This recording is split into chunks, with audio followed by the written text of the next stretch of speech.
జనసేన వాళ్ళు, తెలుగుదేశం వాళ్ళు, బీజేపీ వాళ్ళు ఎక్కడా ఇటువంటి గొడవలు లేకుండా విలేజెస్లో బ్రహ్మాండంగా వైసీపీని ఓడించాలి అనేటువంటి పట్టుదలతోటి ఎలక్షన్స్ చేశారు.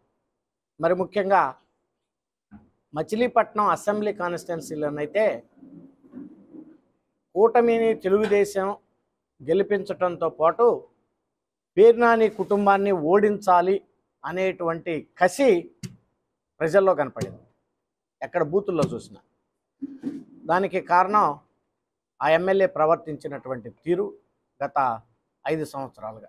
వాసవి ఆన్లైన్ సర్వీసెస్ మా వద్ద పాస్పోర్ట్ వీసా సర్వీసెస్ కలవు. వీసాలో 99% అప్రూవల్ సక్సెస్ రేట్ ఉంది. Please contact 8019482544. ఇంత కష్టపడి ప్రజలు చెమటోర్చి, ఎందుకంటే వాళ్ళ పడినటువంటి కష్టాన్ని ప్రజలు జనం ఎస్పెషల్గా కార్యకర్తలు జనసేన వాళ్ళు అయితేనేవ్వండి, తెలుగుదేశం వాళ్ళు అయితేనేవ్వండి, అసలు వాళ్ళ పడ్డటువంటి కష్టం మాటల్లో చెప్పలేనటువంటిది.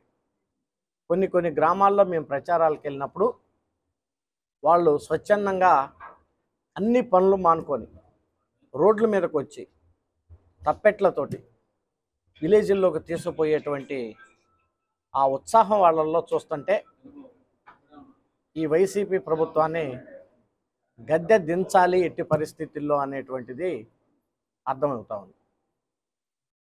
నామినేషన్స్ దగ్గర నుంచి డైలీ మేము చూస్తూనే ఉన్నాం. డే బై డే మరి గ్రాఫ్ పెరుగుతూనే ఉంది. నాకు తెలిసినంత వరకు, నాకున్న సమాచారం, దాదాపు అన్ని అసెంబ్లీ కాన్స్టిట్యున్సీలు 7 అసెంబ్లీ కాన్స్టిట్యున్సీలు కూడా మనం గెలవబోతా ఉన్నాం. అవనిగడ్డ ఒక జనసేన, మిగిలినటువంటి 6 తెలుగుదేశం, అలాగే మచిలీపట్నం పార్లమెంటు జనసేన. 7 అసెంబ్లీలు ప్లస్ ఎంపీ పార్లమెంటు డెఫినెట్గా మనం విన్ అవుతున్నాం నాకున్నటువంటి సమాచారం ప్రకారం. సో ఇక ప్రజలు గురించి ఒక మాట చెప్పాలంటే, నిజంగా ఇంత ఎండల్లో మీరు చెమటోర్చి కష్టపడ్డారు. నిజంగా వాళ్ళందరికీ ప్రతి ఒక్కళ్ళకి కూడా చేతులెత్తి నమస్కరిస్తూ ఉన్నాను రియల్గా. సో అంత కసి జనాల్లో కనపడటం, ఈ ప్రభుత్వాన్ని గద్దె దించటం, జగన్మోహన్ రెడ్డి గారి యొక్క పరిపాలన, అలాగే ఇలాంటి శాసనసభ్యులు ఉన్నటువంటి వీళ్ళని గద్దె దించాలనేటువంటి ఆలోచన ప్రధానంగా. మరి దీనికి ప్రజలతో పాటు నాయకులు కూడా బాగా సహకరించారు. పెద్ద పెద్ద నాయకులు అందరూ కూడా.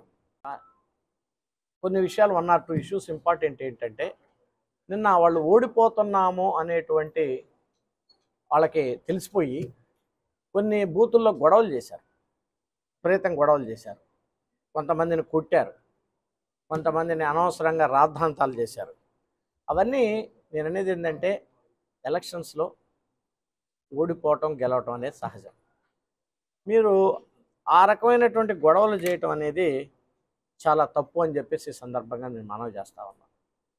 ఇప్పుడు నిన్న కొన్ని చోట్ల ఈవెన్ వేరే కాన్స్టిట్యున్సీల్లో కూడా అక్కడ ఉన్నటువంటి స్థానికంగా పోటీ చేసేటువంటి మా నాయకుల మీద రాళ్ళు లేపేయటం, దగ్గరలోకి వచ్చేసి అవి చేయటం, ఇవన్నీ కూడా చాలా తప్పు. ఎస్పెషల్గా మచిలీపట్నంలోనైతే చాలా బూతుల్లో గొడవలు చేయాలని చెప్పి ట్రై చేశారు.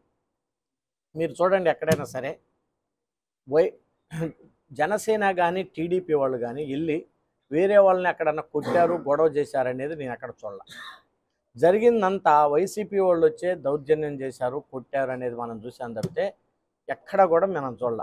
ఎక్సెప్ట్ ఏదో సాక్షిలో ఏదో వాళ్ళు తప్పుడు రాతలు రాస్తుంటారు కాబట్టి 1-2 న్యూస్ అనవసరంగా అది తప్పితే ఎక్కడా చూడాల. సో వాళ్ళకి ఏంటంటే, వైసీపీ వాళ్ళకి ఓడిపోతున్నా అనేటువంటి భయంతో అన్ని చోట్ల రాష్ట్రంలో కూడా ఎక్కడికక్కడ గొడవలు చేయటం, గందరగోళాలు చేయటం, తలకాయలు పగలు కొట్టారు ఆ పల్నాడు ప్రాంతాల్లో. ఇవన్నీ ఏంటంటే వాళ్ళు ఓడిపోతున్నాం అనేటువంటి భయంతో మనం చాలా జాగ్రత్తగా మనం ఎక్కడ గొడవలు చేయకుండా, అనవసరమైన గొడవలు చేస్తే మనకే లాస్ అని చెప్పి మన బూత్ ఏజెంట్లు కానీ లేకపోతే నాయకులు కానీ ఓట్లు జాగ్రత్తగా ఆటోల్లో తీసుకొని చేపించినటువంటి వాళ్ళు కానీ ఒక క్రమశిక్షణతో పనిచేశారు. నిజంగా వాళ్ళందరూ కూడా నిజంగా ధన్యవాదాలు తెలియజేస్తా ఉన్నాం. మనం గెలవబోతా ఉన్నాం. స్టేట్లో గవర్నమెంట్ ఫామ్ చేయబోతా ఉన్నాం. మనం గెలవబోతా ఉన్నాం. రవీంద్ర గారు కూడా మంచి మెజార్టీతో గెలుస్తాడు. అదే రకంగా నేను మంచి మెజార్టీతో గెలుస్తాం. రాష్ట్రంలో కూడా మన రాష్ట్రంతో పాటు నా పార్లమెంటు పరిధిలో ఉన్నటువంటి 7 అసెంబ్లీ నియోజకవర్గాలు కూడా మనం గెలవబోతాం.